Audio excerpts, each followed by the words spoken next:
Hello, I'm Jessica Mills, and I'm here at the annual LIV CPD Intensive with presenter Jessica Main, Workplace Relations Lawyer at McKean Park Lawyers. Now, your presentation today has been about how lawyers can future-proof their careers in the changing legal landscape. What's one skill that lawyers need to be able to do, and why is it so essential? Well, thanks so much, Jess. In terms of thinking about future skills for lawyers and the essential skills, it's really important to think about what the drivers are behind that. And one of the drivers that we talked about today is the disruption of technology. Taking an example from the heavily regulated taxi industry, it was just years ago where the taxi industry were having issues in terms of huge client dissatisfaction because of service, the level of service, the costing of those services, and really the taxi industry was monopolising the transport service and how it was offered. What happened there is we had Uber, a technology innovation, a disruptor that stepped into the market and provided transport services even where it lawfully wasn't able to do so. The uptake was huge, and that was really an example of a true innovation disruption. When we're thinking about the impacts of technology on legal services, really important skills, and coming back to that, is going to be the ability to be innovative and entrepreneurial in a changing legal market. Thinking about how are we going to better service our clients, and how are we going to provide services in a really competitive and compelling way.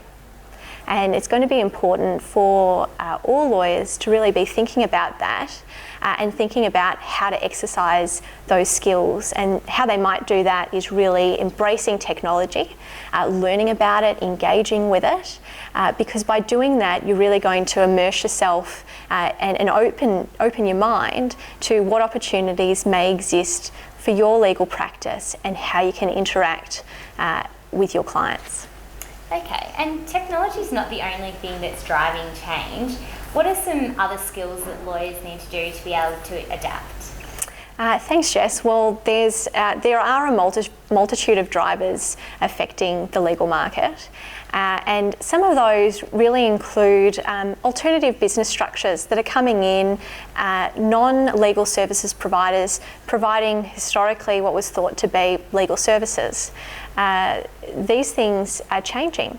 It's changing in terms of, particularly in the lower end of town and the lower end of services that are provided particularly to individuals. There's huge disruption there and huge potential for disruption.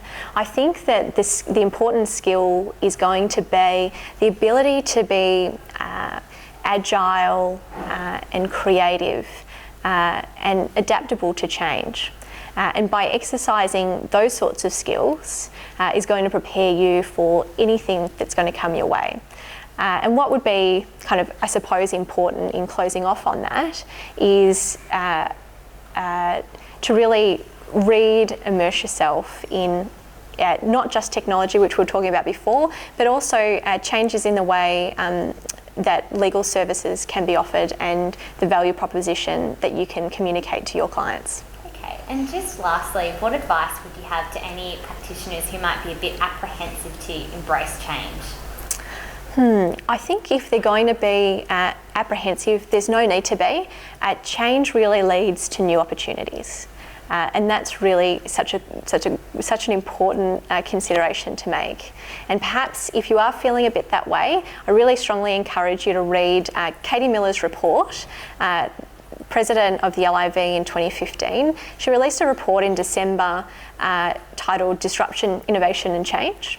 And that focuses on all the factors that are creating change in the legal services market and what you can do about it. And there's some really good ideas in there, especially for kind of counteracting if you are feeling a bit apprehensive, a bit nervous about what the future holds. I think it gives some really great pointers that can be implemented in your day-to-day practice, in your weekly practice, to really get to a point where you're going to feel comfortable.